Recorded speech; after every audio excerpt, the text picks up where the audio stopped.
What is up? What is up? What is up? Fight Hype Live. What's up, boxing fans around the world? It's your man, Sean Zattel, holding it down from the Bay Area, San Francisco, California. The home tonight of Haney versus Prograis for the WBC Super Lightweight Championship of the World. And before we get started, just want to make sure our stream is good because we don't know how good the internet is here. I'm out here by the beach, by where family used to live and stay at here in San Francisco. So I don't know how great the Wi-Fi is. I just want to make sure we're good. But it looks like we're all right or not. Yeah, let's see. It could be a little sketch. Chat, looking at the stream on my phone, it looks like it's a little rough. What do you think, chat? Are we getting through today? All right. Well, unless you guys let me know otherwise, we'll try to trust that the Wi-Fi will stick with us here all the way by Ocean Beach, San Francisco, California. Let me shout out some people in the chat who were here early on. Lester Walnuts, what's going on? Glenn Chaos, what's going on? Sultan Shabib, what's going on? Linda Morrison, what's going on? And we will get started with our live in just a minute here. I want to make sure we're just good to go. So, all right, looks like we might be decent enough. Hold on. What time is this fight? This fight is at probably main event time is probably going to be about 8:30 tonight. So should be good. What's up, the fans corner? What's up? What's up? What's up? Keep it moving. All right. Well, before we get started here, I have to start a quick poll for who we think is going to win tonight. Let me go ahead and hit up the live chat. In my city or what? Yes, sir. I am in San Francisco, it's probably gonna be about California. 8:30. Oh, one moment here. All right, let me go ahead and add a poll. All right. Who do we got tonight? April Clay, Haney's little boy. Oh, wait. Did I do too much there, chat? All right. Haney. Prograis. Boom. All right, chat. So, what's up, Sean? You going to the Niner game tomorrow? Not going to the Niner game. I got to make it back in time to cover the Raiders back home in Las Vegas, Raiders-Vikings. So, let's go here. Regis might land that straight left, says King.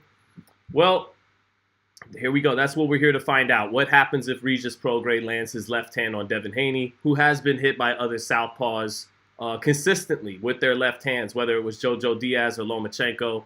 But these were guys that, and we've talked about this in previous lives, but just to reiterate, these were guys that had quicker feet than Regis Prograis and who fight out of the high guard. Regis likes to move his head side to side, keep that lead hand low by his hip, by his waist, and he doesn't cut, he's not as quick on his feet as those smaller men, Jojo and Loma were, but he punches much harder, naturally bigger than both of them were. But I'm interested to see how Regis cuts distance with his lead hand low. He said yesterday when I asked him about it that he could pick it up if he needs to, but he thinks he won't have to find a way to get the left hand home to get to Haney. So, and speaking of Regis, I asked that back in October when they had their first press conference at the Chase Center. I asked that he kind of kept that same energy because before he saw Devin, he was talking about he got a gift in Mexico and he was going to knock him out.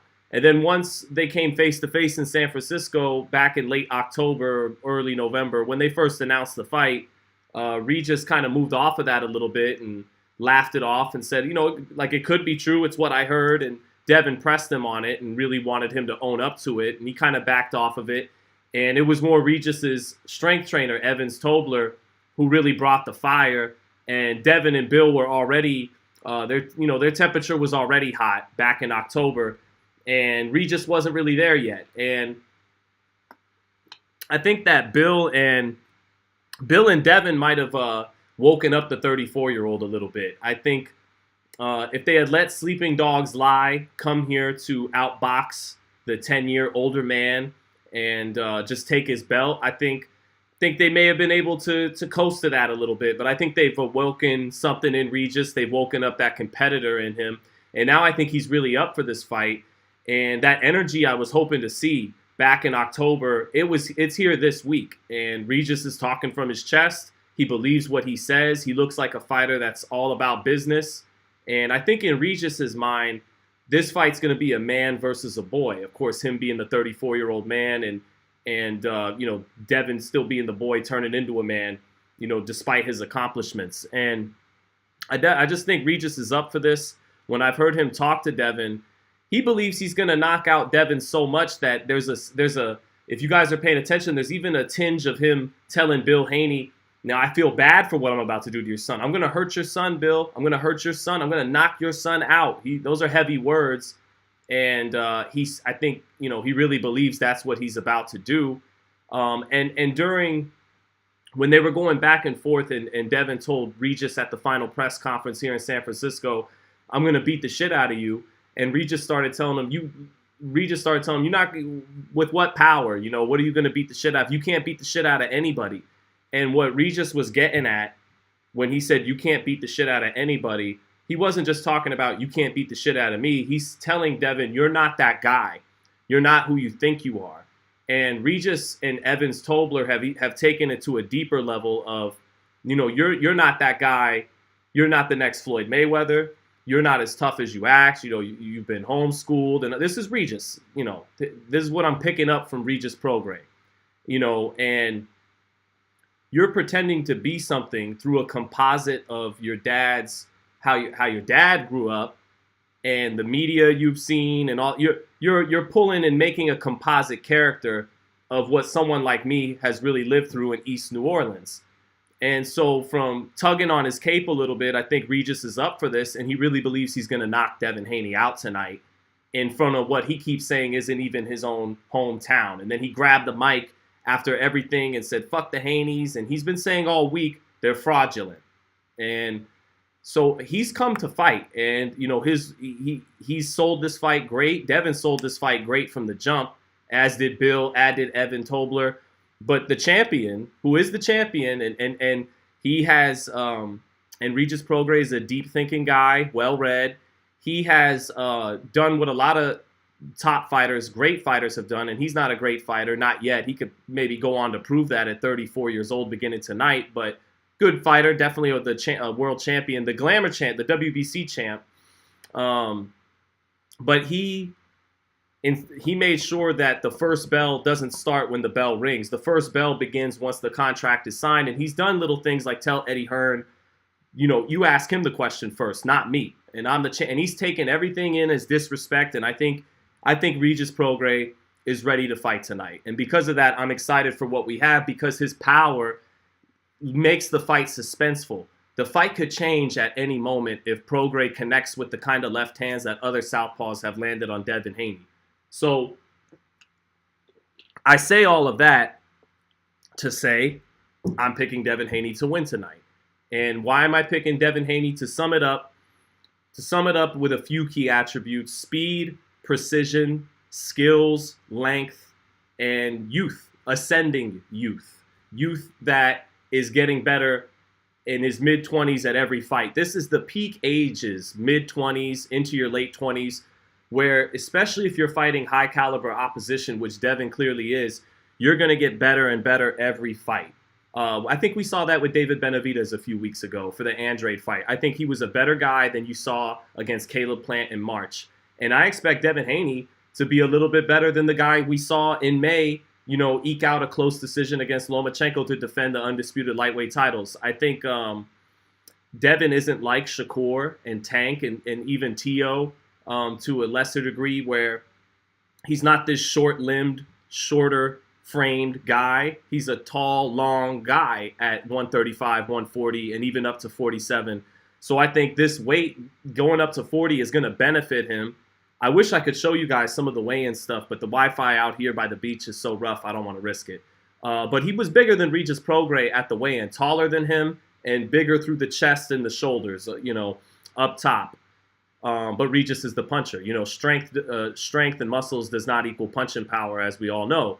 But I do think that, Devin's not going to become some knockout artist tonight, but I do think his power will get a bump.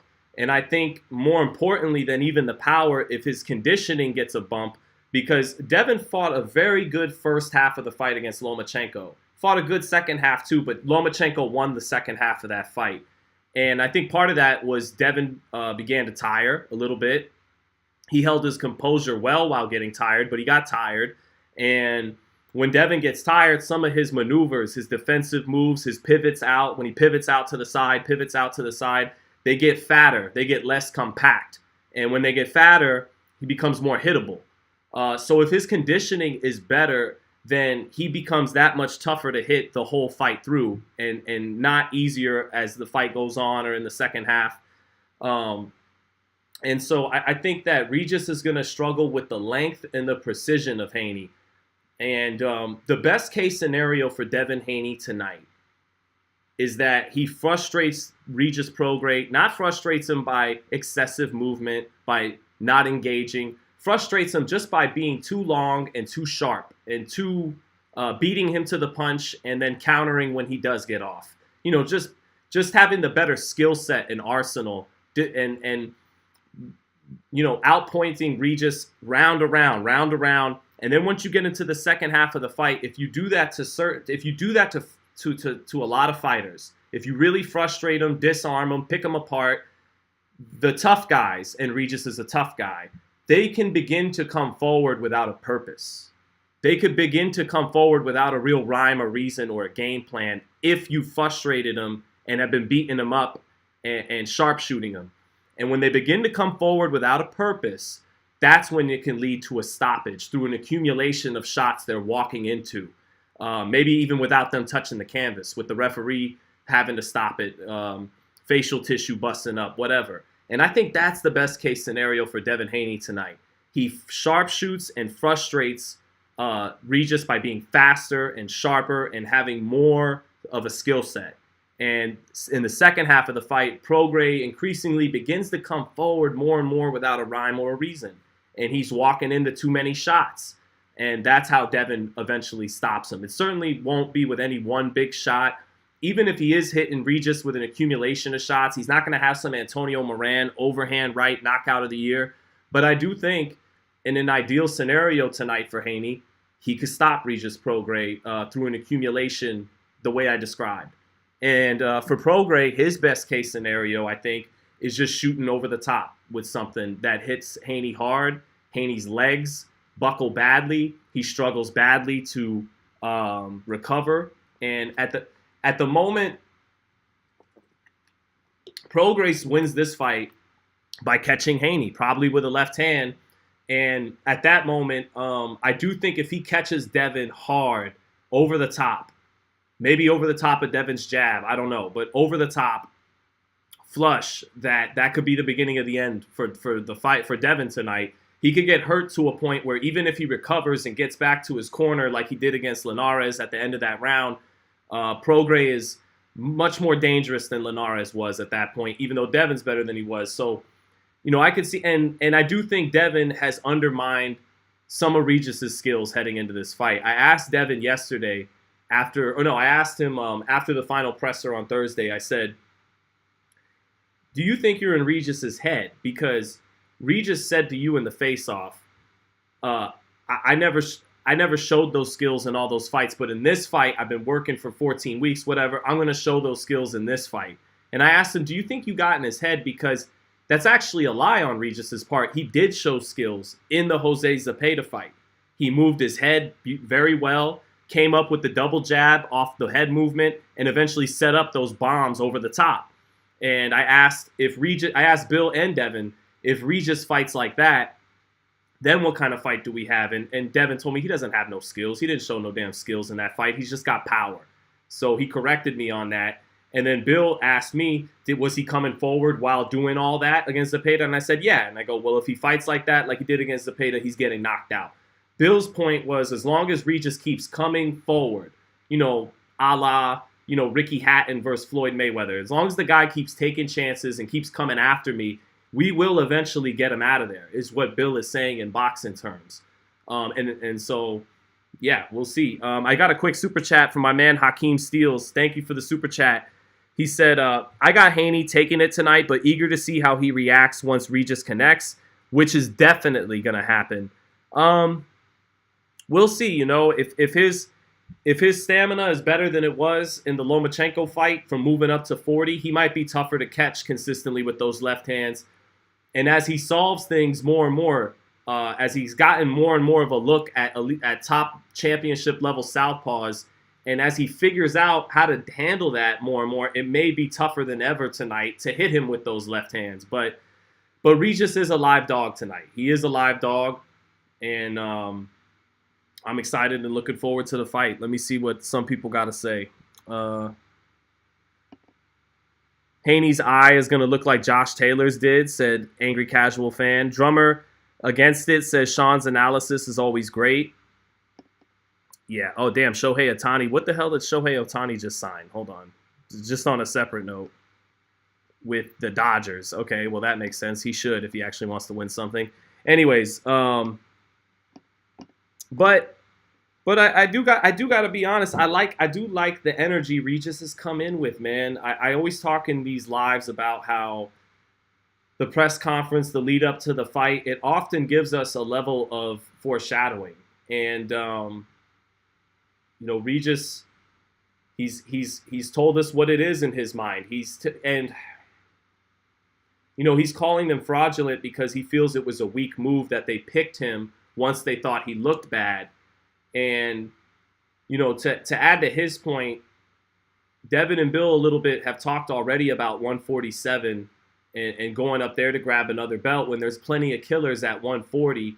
And, that I think, Regis is picking up on that as a sign of weakness that, maybe you got out of that tough fight with Loma, and now you're beginning to think more.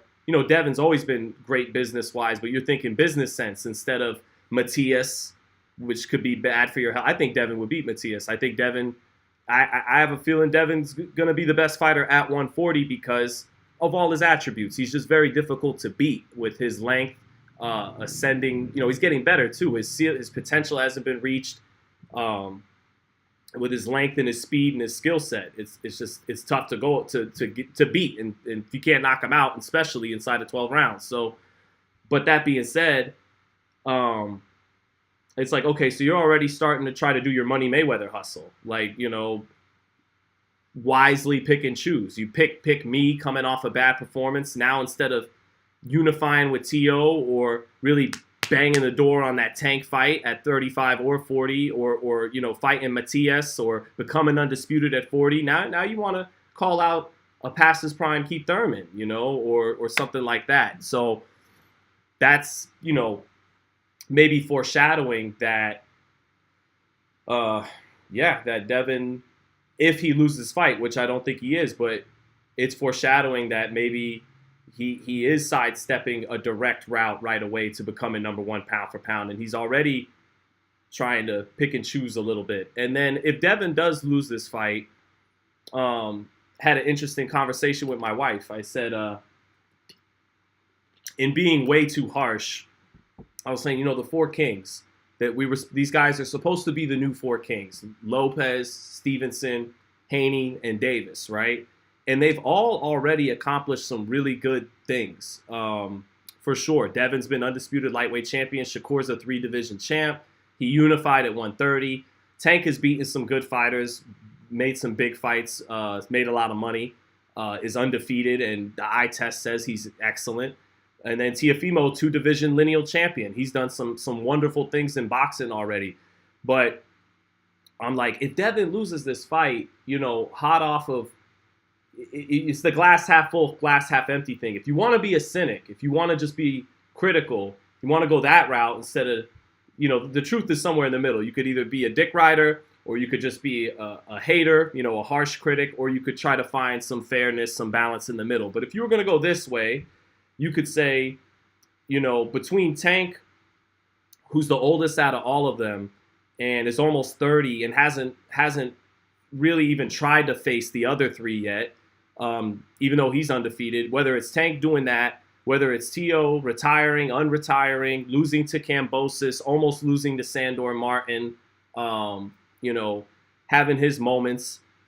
Devin, a lot of people feel like Lomachenko may have won or edged that fight, beating Kambosos, who was kind of considered one of the weaker undisputed champions ever.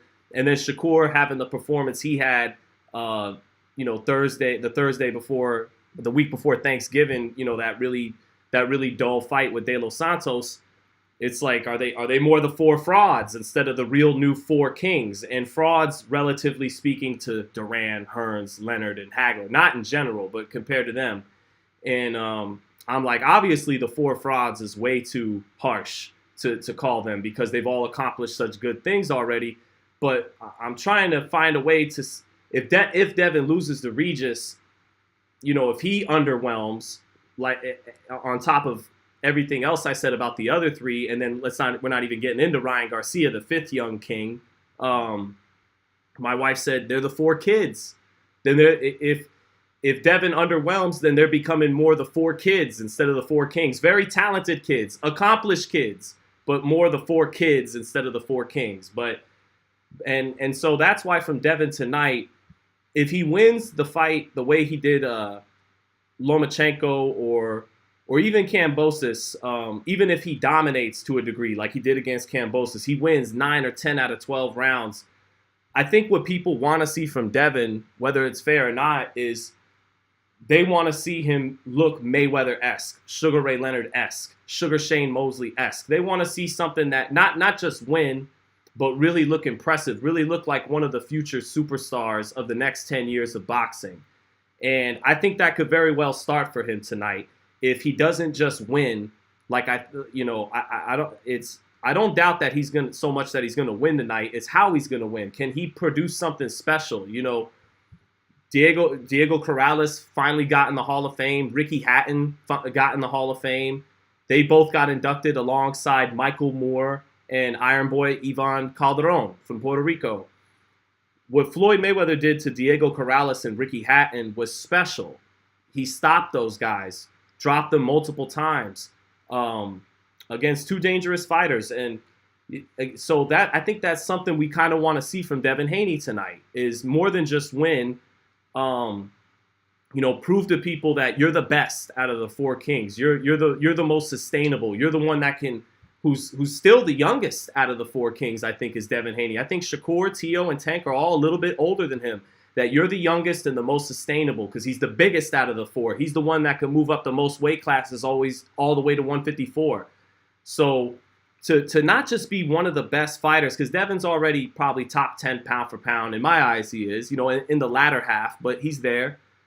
But to become that next Floyd Mayweather, or, the first Devin Haney, but to become, that next real superstar, not just elite fighter, we want to start to see something really special. And that's what kind of hoping to see tonight. Not that I'm rooting for him, but that if he is going to win, like I suspect he will win tonight, that it's something spectacular. Because Devin has a lot of critics right now. And one thing that sucks for Devin, the other guys that got critics, and Shakur and Tank and Tio, like Shakur and Tank, they have an equal amount of dick riders to go with the illogical haters. And Devin just kind of has a lot of haters without as many of that. And why do I say that for Tank and Shakur? Well, every time you got someone who will criticize Tank, or he's not rushing to fight Devin or Tio or Shakur, they'll point out, there's a million people that'll point out he's making the most money. And those guys don't get knockouts like he gets. He's the most exciting and he's making the most money. Anytime people point out something about Shakur, up until this last performance against De Los Santos, where right now he's having a tough moment until he performs good again, and then everybody's back to singing his praises again. But before that De Los Santos performance, Shakur was the boxing intelligentsia favorite. He was the one everybody just was beginning to pencil in over Tank, over Tio, over Shakur, or over Devin. But Devin, he's just gotten more of the criticism without that other side to it. So, but I've always thought he could have the most sustainable, lengthy, and decorated career out of all of them because he's the youngest and the biggest. He's the one that can put on the most weight, and he throws more punches per round than Shakur and Tank. Shakur's a little bit more efficient than Devin, right? And Tank is, more explosive. He punches harder. So that doesn't just make him better because he's a little younger, a little bigger, and throws a little bit more often round to round. If you look at CompuBox, a little bit more active fighter behind his jab. But again, those guys have their edges too. Shakur has his efficiency and Tank has his power. to go along with being like Devin, fast and skilled and athletic.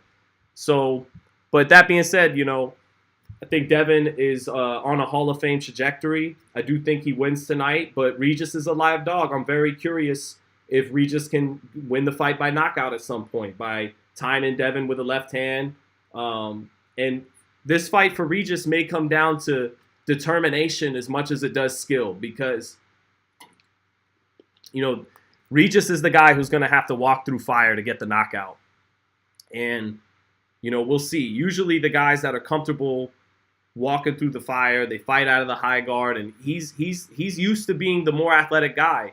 When he fought against Zepeda, he was the more athletic fighter. This won't be the case for him tonight. So can he have the will to walk through Haney pelting him on the outside? And as his eyes may close up and everything, can he stay on top of Haney, whose legs may begin to weaken a little bit later in the fight, who might have to slow down in certain pockets of the fight and give Regis more opportunities than he was giving him earlier in the fight? Can Regis still be there, holding his power strong, walking through the fire, and get to Devin later in the fight? If he can, we could have a dramatic moment here. But, I got Haney. So let me check a few super chats here. Am I crazy for calling Devin a Hall of Famer if he wins? It's a little early. But, based on some of the guys that are getting in already, if you're just basing it on pure accomplishments, you may have an argument already, because, Ricky Hatton, I think Ricky Hatton won 4 world titles in 2 divisions. Devin, if he wins this fight, has 5 world titles in 2 divisions. Arturo Gatti won 2 titles in 2 divisions. But, Ricky Hatton was the most beloved UK fighter of his time. He beat a Hall of Famer in Costa Tszyu. He knocked out another guy who's a borderline Hall of Famer, not there yet, in Jose Luis Castillo. So it's not crazy, Molly Mall, but I just feel like it's too early. It's too early to just get. He's not a shoo-in. But if he had some some untimely demise, he dominates Regis Prograis and has a Buddy Holly moment, a Salvador Sanchez moment, then he'd probably get elected in eventually. But it's just early. It's early. He's on a Hall of Fame trajectory. I do think he'll get there. Jameson Childress said they never should have crowned the 4 kings before fighting one another. Well, I'm a part of that. I covered all 4 of these guys when they were young, enamored with their talent, knew they'd all become elite. I was right about all 4 of them. David Benavidez as well.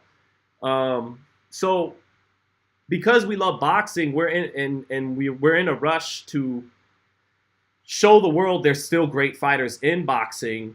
I think a lot of people like me kind of blew the trumpets. Like, here they are, everyone, world, look, welcome. I present to you the 4 new young princes, the future 4 kings of boxing. They're all talented, all have personality, all athletic, fast. Tio and Tank punch hard. Devin and Shakur are, brilliant, skilled. They were born to box. So that I get it. And I still think they could wind up being the 4 kings. They're to me, they're really the 4 princes. Devin's already been the undisputed lightweight king. Tio's been 2 divisions king. So in their minds, they have a right to feel like, bullshit, Sean. Like, we're the 4 kings and your broke ass is talking on a computer right now. So fuck what you're talking about. But no, I like what my wife said. She says if they ultimately, in comparison to Leonard Duran, Hagler Hearns, underwhelmed, they can't deliver that promise of their youth and their talent, then they're the 4 kids, more than being the 4 kings. And I thought that was clever from wifey. So let me see. Sheesh, too damn early. You'll be crying once Haney gets slept, says Jose. No, I won't. It's just a fight. No, that's boxing, man. Someone's got to win. Someone's got to lose. If Prograis pulls it off in Devin's hometown, a 3 or 4 to 1 underdog, while he's been handpicked to hand over the green belt to Devin in San Francisco, then credit to Prograis, man. And his power will keep everybody suspenseful throughout this fight. But just think, And I got to admit, Prograis has been a vibe since I came to San Francisco. He's been a vibe. He's been, speaking from his chest, like he's really going to deliver it. Like I said, when he talks to Bill, when he says, I'm going to hurt your son, Bill, I'm going to knock you out, he really says that like some real shit. He really believes it. But that's what, to a degree, Devin and Bill want. They want him to commit to shots and to come forward and counter him, with precise slicing, laser beam shots, to be silly about it. But, just to be sharp and sharpshoot him on the outside, where Devin's got measured from both arms, a 10-inch reach advantage on Regis. So, yeah. Will this look like Mayweather Maidana? Asked Dane Sampson. No, different styles. Regis doesn't come forward at that type of pace. Regis is a puncher, and he likes to exchange and to rough you up, but he doesn't fight at the kind of pace Maidana does, and he doesn't just come forward at the rate Maidana does. He likes to be a little tricky, move his head around, set up little angles behind. He likes to use the jab as a little range finder to set up the bombs over the top. He's a little awkward, and I do think Devin's undermined his athleticism.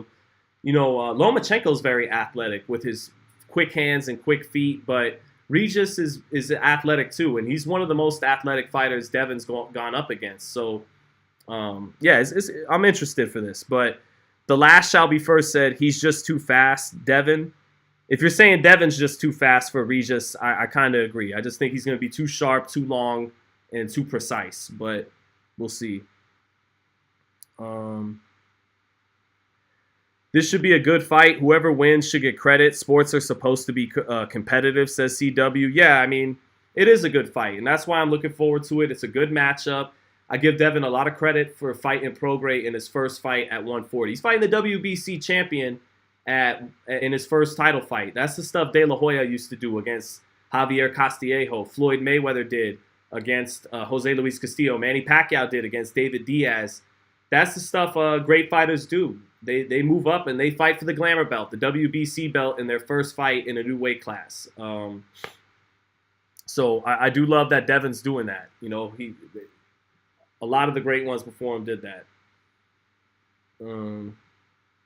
What do I think of the odds? I think the odds are fair. You got a kid who's transitioning into becoming one of the stalwarts, one of the mainstays of boxing, becoming one of the faces of boxing. Early on. I mean, Tank's ahead of him as a draw. We all know that. T.O.'s a 2-division lineal champion, but Devin beat the guy who beat him. So there's it, But yeah, I think the odds reflect that Vegas thinks, Devin's here for a long time to stay, and that Regis is a stepping stone. And that's the script tonight. And we'll see if Regis can change the script. And that's why I say if Devin loses, because I think these four are very close to each other in ability. Shakur, Devin, T.O., Tank. I think they're all really good, potentially great fighters. And all four could wind up cementing themselves as great before it's all said and done. But what was I going to say? Oh, yeah, that I think that there's not a huge separation between whoever is number 4 out of 4 and whoever's number 1 out of number 1. I suspect it's not a huge jump. These guys are very close to each other in talent and ability, and that's why I'm saying, if Devin loses, it's kind of an indictment on all four of them, because I think they're all pretty close in talent. But I think he's gonna win.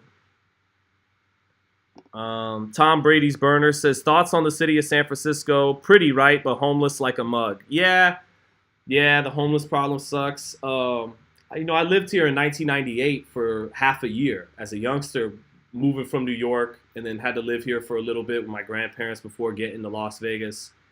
And again, my wife's smart woman.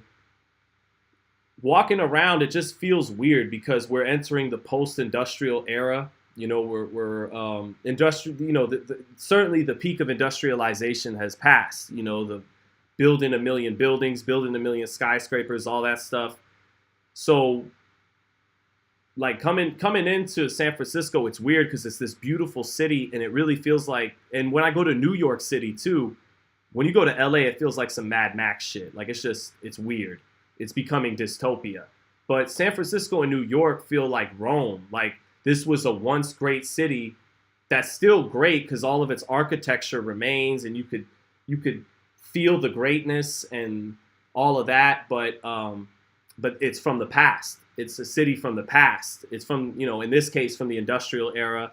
And my wife likened it to, it's like booting up a great PS2 or Dreamcast game.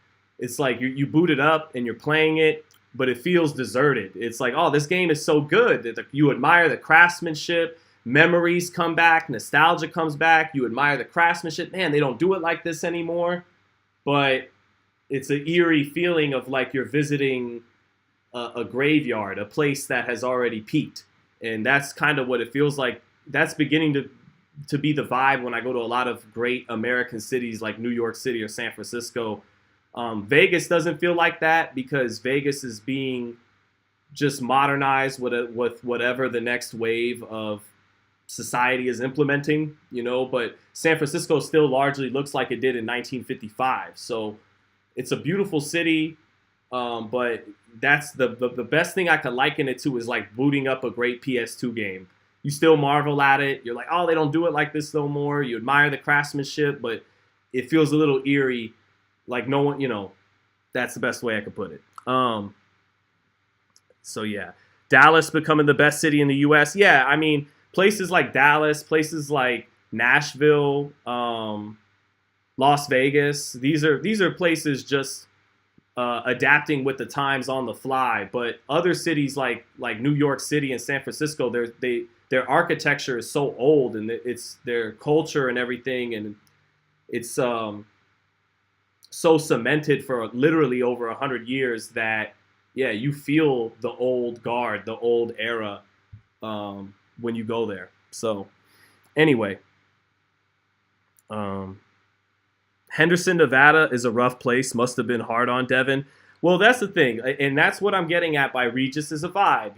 He's cutting to a deeper thing there. You're a fraud. You're not even really from here. And not only are you not even really from here, you've claimed Oakland. You don't even love San Francisco like that. And you grew up in Henderson, and your dad was a rich man, and you were homeschooled and all this stuff. But you know what kind of negates all that, unfortunately for Regis, is Devin was born to box. Devin was born a fighter. Devin has great instincts. Tim Bradley, my man, the Hall of Famer Tim Bradley, he recently switched his pick. Our guy Javon down in Florida covering the Robeisy Ramirez fight, he got Tim. You guys could check it out. He said, he said that Devin's more of a tactician than a technician. But I think, and I think he's a technician too. But I think what Tim is getting at is Devin has excellent instincts that you kind of can't teach. Shakur has them too. They all have them. T.O., Tank. But I think one thing that makes one special attribute for Devin Haney is he just kind of has good instincts of how to hit and not get hit. He was meant to fight in that style and meant to be a boxer. So yeah, we'll see.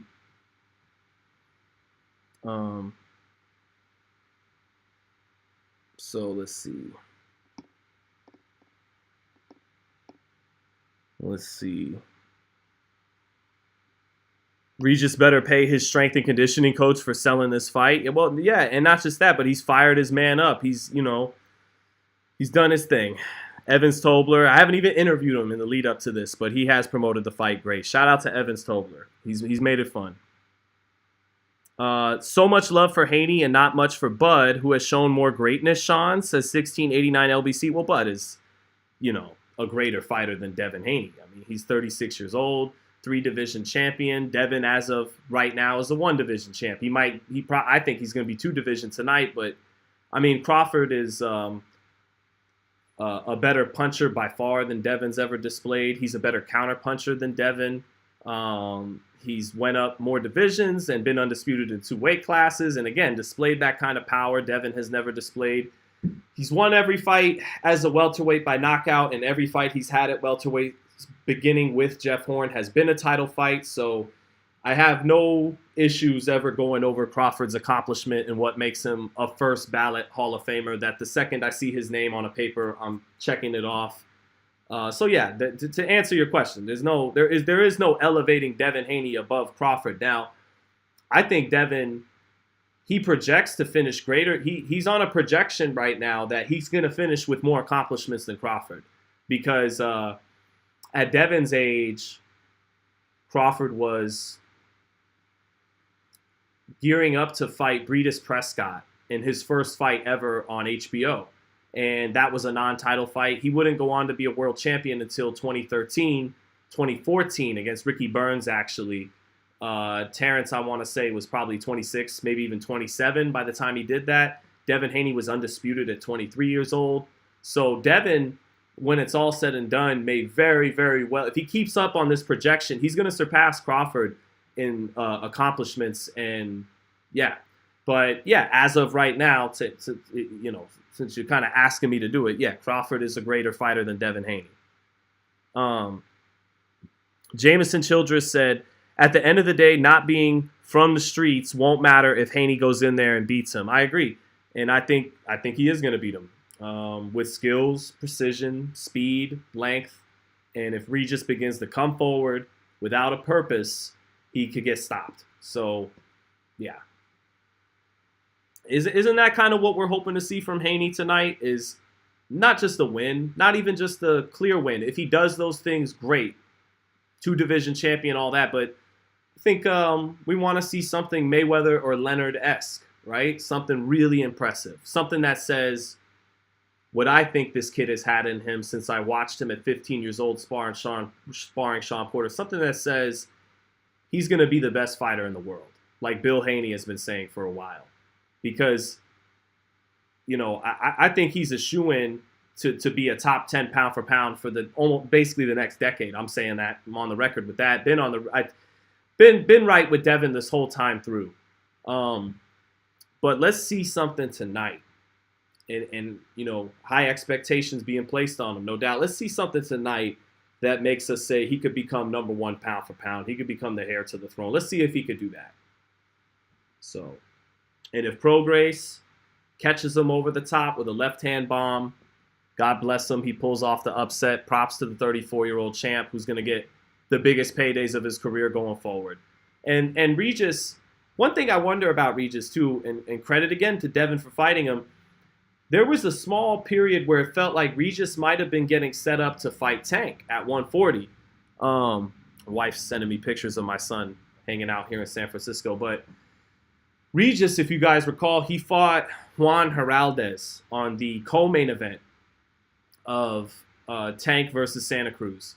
And I wondered, were they trying to angle Tank to move up to 40 to fight Regis when he wound up fighting the guy who fought just before Regis that night, Mario Barrios. And Regis looked really good. I was at that fight. It was during the pandemic in 2020. Regis looked really good. He looked fast, and of course he punched hard. And compared to a fighter on Heraldez's level, he was able to show you how many levels above he is someone like that. Heraldez was 16-0 at the time, fringe top 40 or 50 guy. Really got the opportunity because he was with Floyd and Mayweather Promotions, and Regis just took him out in 3 or 4 rounds. Looked really good. And maybe it was just the business. He wound up signing with MTK, who Al Heyman and PBC don't really do business with, and that's why they went their separate ways. But maybe they said he looked a little too good, so we're not putting Tank in there with him. We're going to put him in with the guy who fought Cowboy Ryan Carl. We're going to put him in with Barrios, which is what they did. So yeah, but remember, Tank was talking about fighting Regis, but it never happened. Instead, Tank was talking about fighting Lomachenko, but it never happened. So guess who fought? Tank talked briefly about fighting Kambosos, but it never happened. But guess who did fight them all? Devin Haney. So credit to Devin Haney. So Mike J says Regis Prograis will win. Kenneth says Prograis has no answers. Squid Ink Pasta saying Devin doesn't have power. Melissa Rose says, commentating tonight. No, Melissa, sorry. It's tough to do when I'm actually covering the fight live. I will be commentating Bam Rodriguez and Sonny Edwards' fight. And I will be commentating the final Showtime card, David Morrell's fight. So I'll be doing those two. Pocket says props to Zattel. Appreciate that, brother. Regis scared to bet the purse, says Kenneth, right? Ernie V says Zattel the GOAT. Thank you, sir, for that. Jay Proper says, was just in San Francisco last week. Absolute shithole.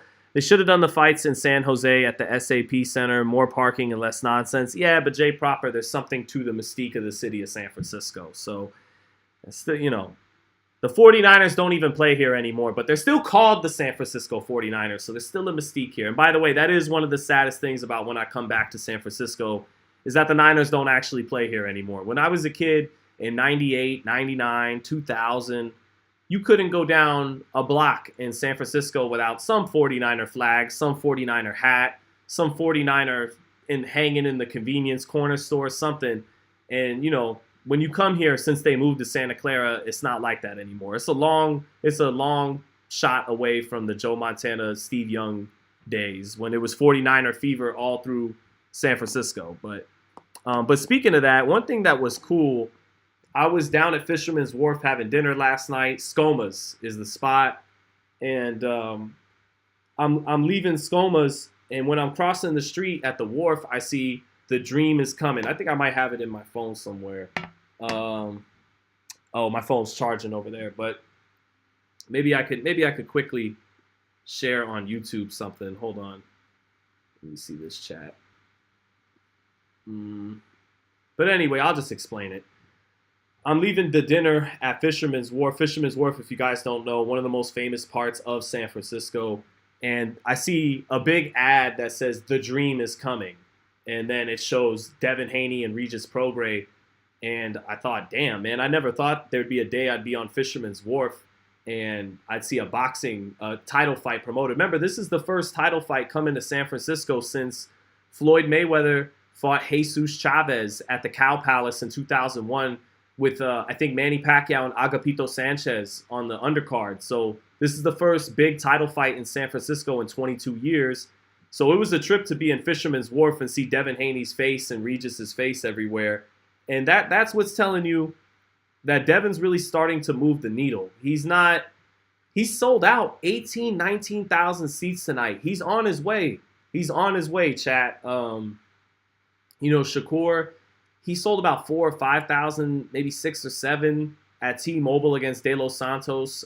Tio was able to fill out the small room at the Garden against Josh Taylor. And then Tank is the big dog when it comes to money. We know that. But Devin has sold out the Chase Center. This is where the Golden State Warriors play. This is a legitimate venue in a legit city this is a city that didn't think it had enough of a market value in the sport to not host a title fight, a legit big title fight here in 22 years, and Devin sold this place out. So I'm just being fair. I'm just giving the kid his credit for selling things out, but it could still go wrong for him. He could still get caught and knocked out tonight, but I think he's going to win. And I think he's on his way, man. I think he's on his way to being one of the mainstays of the pound-for-pound list for the next decade. I think Devin's going to become champion from 35 to 54. And so in a sense, yeah, Regis is a stepping stone tonight. So that is my assessment. But again, Regis has been a vibe this week. We'll see. We'll see if he pulls off the upset. Let's see. CW said, yo, bro, look into the Santa Cruz fight some more. I like Leo, but that shot is debatable. Tank, you really hyping up Tank getting an email title when he should have fought the champ and ducked out. Nothing against Tank, but as a man, how you respect that kind of weak shit. I don't know, CW, where you're getting any of my high-level Tank praise during this stream. I don't think I've really doled that out his way. So, much love, though, CW. Is it true Tio sent Matias an offer? If so, I got Tio winning that one pretty easy. I got Tio winning that fight too because styles do make fights, and aggressive come forward guys. I don't think that's the guys that give Tio the most issues. I think it's the boxers. I think it's the guys like Sandor Martin and Kambosos who was moving on the outside, in and out, making Tio come to him as opposed to going after Tio. And then even Nakatani with his length, just fighting tall, which forced Tio on the outside to have to create as opposed to, a guy coming to him. But Matias loves to stay in the pocket, and he loves to throw combinations, and Tio loves to counterpunch. So I think Tio would counterpunch Matias in between all his offense, all his combinations. Now, Matias, because, Tio sometimes mentally up and down, he might mentally break Tio and win and break him down and stop him. I think that's what a lot of people are starting to feed into, that's what Matias would do to the mentally fragile Teofimo. But I think styles make fights, and Tio's got a perfect kind of style for Matias. And I think Tio would win that fight by knockout. I think he'd knock Matias out by counterpunching with his bombs in between Matias's, combinations, all offense style. I think Tio would sharpshoot him, counterpunch him, and knock him out at some point in a great fight. And I think Matias talking about, I hope Matias is right. I hope they have signed a fight. That'd be a great fight. But I suspect it's not true. I suspect it's almost wishful thinking from Matias. Maybe Matias DM Tio or talk to him, got a hold of him, got some kind of verbal agreement out of Tio. Oh, you said you'll fight me? You said, okay, so it's on. We're good. Fight's on. But I don't think any contracts have been nearly signed. I hope I'm wrong. I hope maybe Tio, who may or may not be a free agent right now, maybe he signed something to fight Matias on Amazon Prime, and he's going to be one of those first 2024 big Amazon Prime fights. Or he's with Arum, and Matias is going to fight him on ESPN. Hopefully the fight, whether it would be ESPN or Amazon Prime, hopefully that fight really has happened. But my instincts told me when I saw Matias say, oh, me and Tio are signed to fight, was, yeah, you wish. Wishful thinking on your part. The most you may have gotten, Matias, is some kind of verbal okay or DM okay, but that's not a fight contract. So, but again, I hope we got a curveball going our way. Tio has signed with PBC Amazon Prime to fight Subriel Matias on one of the first Amazon Prime shows. Nani? What? That's amazing. Maybe it's setting up Tank and Isak Cruz in a rematch, and then the next month, the pay-per-view is Tio and Matias, and they're supposed to fight Tio and Tank. Things like that usually sound too good to be true in boxing, but Tio may or may not be a free agent right now. I asked Eddie Hearn, look, you're talking about Devin fighting Ryan, and this brings me to another topic before we get out of here. Devin Haney and Teofimo Lopez, which, chat, correct me if I'm wrong, but is that not, if Devin wins tonight easily, far and away, in terms of meaning, the fight at 140 pounds, the long-awaited bad blood fight, the 5 years built up before they were either one of them ever had a world title. They've been talking mad shit to each other. Devin and Tio, contrasting styles. Is that not the fight, Devin and Tio? So, I got off track with that, But before I get back to Devin and Tio, that would be awesome if Tio and Tank are building up to something. But I doubt it. That sounds a little too good to be true. I would love it, but yeah. Speaking of that, with Tio and Devin, I asked. Now I liked what Devin told me. I'm interested to hear what Devin says after tonight if he wins. I asked Devin, if. I told Devin, I said, I asked Teofimo about fighting you at 140. He laughs it off. You and your dad have talked about moving up to 147 pounds. Are you not, are you not interested, despite if you win this fight with Prograis, everything being on the line with you and Tio? Unified, Lineal, Ring Magazine, Bad Blood, lots of money. And he said, he did just like this. He said, we'll talk about it after the fight. Ask me after the fight. And I took that, the way he said it was, no, I didn't say that motherfucker couldn't get it. I never said me and Tio can't fight. I may have said we're thinking about moving up to 147, but I never said that. That's the kind of inflection I got from Devin when I asked him that on Thursday. But that's what I'm hoping for, man. Wherever, because I asked Eddie Hearn about Tio. I said, if he is a free agent, I know you're talking about matching Devin with Ryan and Devin with Jack Catterall and whatever, but what about maybe giving Teofimo an offer if he's a free agent, which he might be, and making a fight between Devin and Tio on DAZN? And Eddie told me Tio's too unrealistic. He's too delusional. He expects to make $10 million. to Eddie's point, when Bill did ask Teofimo Sr. about Devin and Tio, Teofimo Sr. said $20 million. And I think there's some real money on the table for that fight now. There wasn't when they were babies, when they were kids. Even at lightweight, once Tio became champion and then he lost and Devin became champion, I don't think there was that much money in the fight. I think at 140, based on how Devin's been able to sell out the MGM against Loma and now the Chase Center against Prograis, and how Tio knows how to sell a fight, has fought on ESPN with millions of viewers, knows how to sell a fight, has sold out the small room in the Garden a couple times, which you got to have a little bit of juice to sell out even the theater. It's still Madison Square Garden. It's the mini MSG room. It's not the big one, but you still got to have some juice to fight and sell that place out. So I think now in Vegas, there's some legit money on the line, and the build-up's already been there for 5 years, the bad blood, the contrasting styles, and then the 2 belts, the ring belt. So that is definitely a question you can expect your boy to ask Devin Haney after the fight tonight if he wins. Does he want to fight Teofimo Lopez? So we'll see. How does Tio and Garcia play out? Teofimo, I just think is better all around than Ryan. I think he has better reflexes, better defense. I think the power is close between the two of them. I think the speed is close, the power is close, and that's the two things Ryan typically is going to bank on against other guys, is he's going to have the power and the speed. But when he runs into Tio, he's running into a guy who has those things too, but has so much more skill and defensive comfort. We see Tio's face get lumped up plenty, but his shoulder roll is much better than Ryan Garcia's shoulder roll, and his upper body movement's better than Ryan. He can counterpunch better than Ryan. He's more unpredictable and dynamic than Ryan. Ryan's still tall, still punches hard, still fast, but I got Tio. Tio's just better all around, is a better complete fighter than Ryan Garcia. Liam Paro and Montana Love predictions. I got Paro.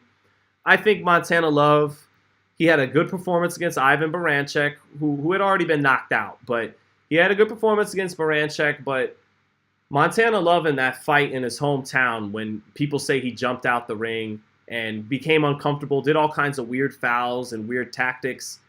One of my favorite quotes in boxing is when Angel Garcia told Zab Judah, "Costa Zoo, that was your time, Zab. That was your time when you were supposed to do what you were supposed to do. That was your time." And maybe that's the case with Regis tonight. Josh Taylor, that was your time. This is Devin Haney's time. Just like Angel was telling Zab that day in New York, Costa Zoo was your time. This is Danny Garcia's time. For Montana Love, that fight in your hometown, if you were going to do it in this sport, it was going to be, that night you would have done it. You would have done what Eddie spent the money, got you the opportunity for. You would have showed out that night if you were that guy. So since you didn't, it's this kid's turn, this hungry kid's turn. So, yeah, Paro might look really bad, but I have a feeling Paro's determination and youth will get to Montana Love at some point. And that's me more diving into less the X's and O's of their two styles and coming at it more from the stuff I touched on. Yeah.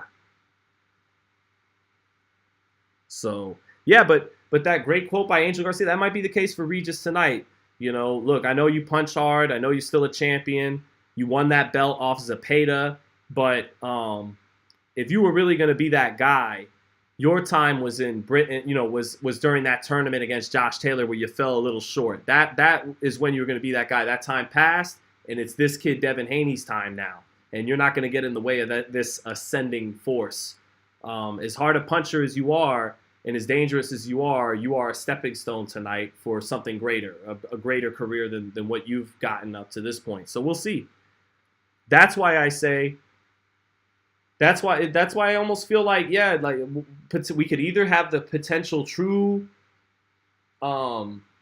christening of a real new burgeoning superstar in boxing who's legit, Devin Haney, or if it's not his time, and Regis winds up knocking this guy out who's a big favorite, maybe they're closer to the 4 kids instead of the 4 kings. So that's where we're at. And then if Devin Devin wins 8-4, 9-3, wins this fight like he did the JoJo Diaz fight, then things remain static. They're the 4 very accomplished young guys, and Devin wins another belt, and he's very good, and he remains at number 8 or 9 or 10 or 7 pound for pound, and things remain static. But kind of like I said about Benavidez, if he just was going to go the distance with Andrade and win the fight, well, things were going to remain static. And also, when things remain static, what do they say? You're either progressing, because if you're staying stagnant, you're actually getting a little worse. And that's true of a lot of things in life, including your stock as a fighter. So,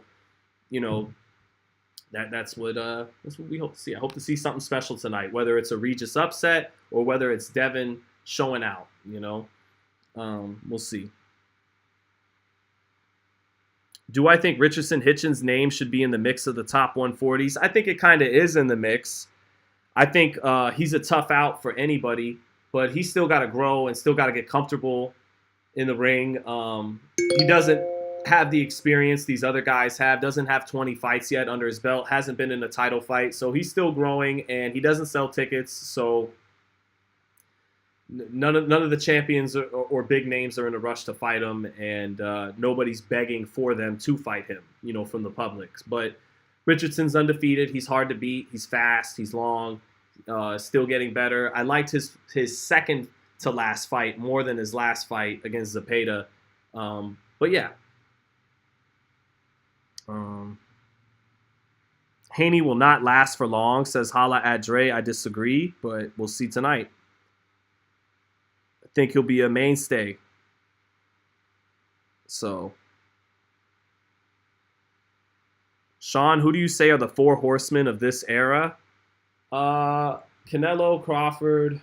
I don't love. I have a deep respect for. I have a deep respect for every fighter that gets to the level of a Usyk gets. I don't love his style. I'm appreciating more and more the Eastern European style, the lead hand magic, the constant up and down feints, and the way they have great distance control, keeping guys on the end, but they don't really have a great inside game, and they rely more on distance manipulation and feints more than they do traditional upper body movement, slick defense like we're used to in North America. But all that said, that's all preference. Objectively speaking, Usyk, Canelo, Crawford, and I'm tempted to say Chocolatito, actually. But he's washed now a little bit, very disrespectful way to put it, but, I'm just being quick with it. But yeah, I think those might be the 4 best fighters of the last 10 years. Andre Ward is there too, but we're talking about guys who've been active at least the last 5 years too, not just the last 10 years. Yeah. So let's see. Number 1 Christmas movie. Friday After Next. Friday After Next. Oh, my son's here. Come in. Come on. I guess this is my cue to wrap up soon. Yeah, number 1 Christmas movie, Friday After Next. Elf with Will Ferrell and James Caan is a classic. What else, babe? Everybody says Die Hard, but I've never watched it. So for me, Bad Santa, Elf, and Friday After Next are probably definitely Elf. My 3 favorite Christmas movies. What else? Eyes Wide Shut. I know. I was gonna say Eyes Wide Shut is a good Christmas movie. Goodfellas is a Christmas movie. Goodfellas is kind of a Christmas movie. Henry buys them a Christmas tree. Remember, he's like, Merry Christmas and Happy Hanukkah. When and then Lorraine Bracco laughs ugly. She's like, ah! And then they have a Christmas party and they have to bring back the coats. They do. And the Come here. Yeah. Come here, you. Yeah. From Robert De Niro. He's like, take the coat off. He tells them. He's like, one guy gets a fucking mink, the other guy gets a fucking pink Cadillac. Asshole should have wore a sign. That's But I am. Leo, come here. Come wish the people a happy holidays. Come here. Go on the camera. A lot of the boxing analysis is wrapped up. Come here, son. Come here. Tell him where you went. Oh, who's gonna win, Haney or Prograis? Haney. Yeah. Why? Can you show them your boxing? Can you throw some punches for them on the camera?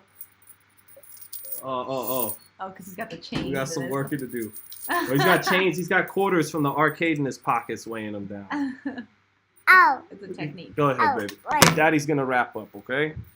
Eyes Wide Shut is top 5 all time. It's just the top 5 all time movie. Christmas, whatever. That movie's a masterpiece and very deep. What else? Bad Santa. Yep.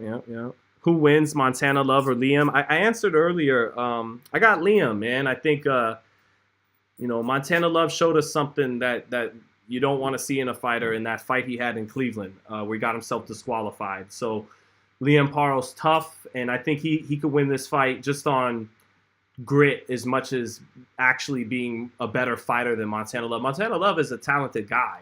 He can box well. And then, if he really sits down on his backhand like he did against Baranchek, he can, have some pop too. But I feel like Paro's got that youth and that hunger. And again, like Angel Garcia said to Zab, that was your time. It was Montana's time, and he came up real short when he had his homecoming fight. So that showed us something.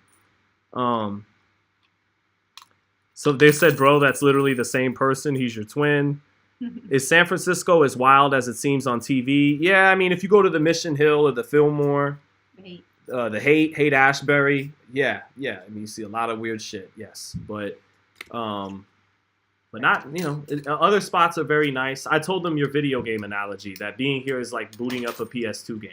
Yeah, it does feel retro. So, you want to say hi? You want to show them the beautiful face that came up with that theory?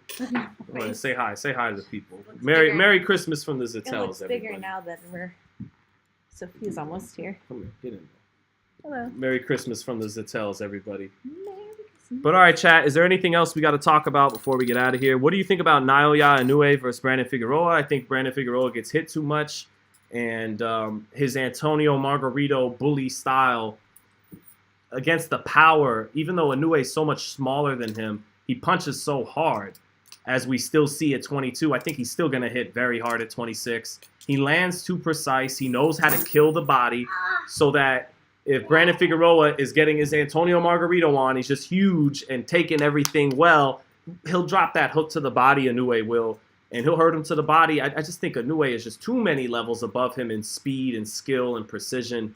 That Figueroa's size just isn't going to overcome all that. He won't Margarito his way through that. It'll look like Margarito and Pacquiao a little bit, right? That's pretty good, right, babe? Yeah. Right, there you go. So, Sean's like Boozy. He makes all his sons get the same haircut. I do. They got to know whose seed it is, son. They got to know. They got to know who planted it in my old earth. Okay. Oh no! My old earth is my mom. Wait, no. In my earth, just my earth. Sean's a 10%er, not a 5%er. I'm a 10%er. They expanded the 5%ers to 10% to let shaggy-haired white guys in, and so I'm not a 5%er, but I'm a 10%er. I planted my seed in my earth. Wait, that's still your mom. No, my earth. I said not my old earth. That's right. I found it hard to. Why my old earth had so many seeds, but she's her own woman. And due to me, I respect that. I saw what life was and took a step back. That's Ghostface. Rapping about his mom. Aw, yes. what a sweet man. Did he cut it? It looks short. It's a little cut. It is a little cut. Am I going live after the fight? Tay Day, always great to see you, Tay Day. Probably not. Probably going to have to go live Monday because Sunday I got to be back in Vegas to cover that Raider game. So I'll probably do Monday at noon, do the Z-Cap, and we'll talk about the fight after. Keep it moving. Thank you for the super chat. He said, why is Shakur hating? He wants Loma to win, now Regis. Because in his mind, he got ducked. So if you're not going to fight me, I'm going to root for the guys that you do fight. That's Shakur's perspective. You didn't have a real good faith negotiation with me. I went to the WBC to get a fairer split than 25%. And at that moment, you moved on and went to the Regis fight, which in Shakur's eyes meant you weren't really serious about fighting me. So now, from his perspective, he's rooting for the guys that Devin will fight. That's the best as I can explain it. Beautiful family, my G. Thank you, Hakeem. Appreciate that. Glenn Chaos said another great stream. Thank you, Glenn. Always, man. Mike Friedel, Merry Christmas to you too. Parker versus Wilder, who you got? Wilder. Eddie Hearn was trying to tell me the other day, Parker's up for this fight. I know he's lost some fights, but he's up for it. And I just thought, no. No. No. But Wilder, herky-jerky style, sometimes ugly-looking skills. Other times, like the first Stavern fight, they look good. He has his flashes of being good, and then other times where it looks awkward and ugly, but he almost always finds a way. But yeah, I think he knocks out Joseph Parker because Wilder is still very athletic and long and explosive. And I just think Joe Parker isn't in good shape these days. He doesn't. I love Joe, but doesn't really take care of himself these days. In his biggest fights, like Anthony Joshua, he fought very timid, and you know, he wilted against Joe Joyce, and that didn't age well once we saw what Zhang did to Joyce. So I think Deontay Wilder at some point knocks Joseph Parker out. So thank you, CW. Said keep up the good work, big dog. I appreciate that. So is Devin's ring size way smaller than Shakur's? No. This is standard 20 by 20. The only time ring size became an issue was in Canelo fights. Billy Joe trying to get a bigger ring. No. I'm tripping. Because then I was about to say Caleb with Canelo, but Caleb did it with David, not with Canelo. Billy Joe tried to get a bigger ring. Actually, I think Canelo tried to make Billy Joe fight in a smaller ring, and Billy Joe got it contested back up to regulation, or maybe a half foot bigger than regulation. Canelo at the end didn't care. And then Plant had 2 extra feet in the ring against Benavidez. Benavidez still won. So, Tay-Day, see you Monday, Tay-Day. Thanks for popping in. Keep it moving with the super chat. Is not a Shakur fan. Keep it moving says Shakur fight isn't worth to watch even free. I disagree. We can't be a prisoner of the moment too much. Keep it moving. I'm sure you like the Yoshino fight. I'm sure you like Jamel Herring. Those were fights where he put on a lot of great highlights. Picked apart, was sharp like a steak knife, looked really good. Oscar Valdez, good performance too, but especially Yoshino, just a guy who was made to order in the pocket.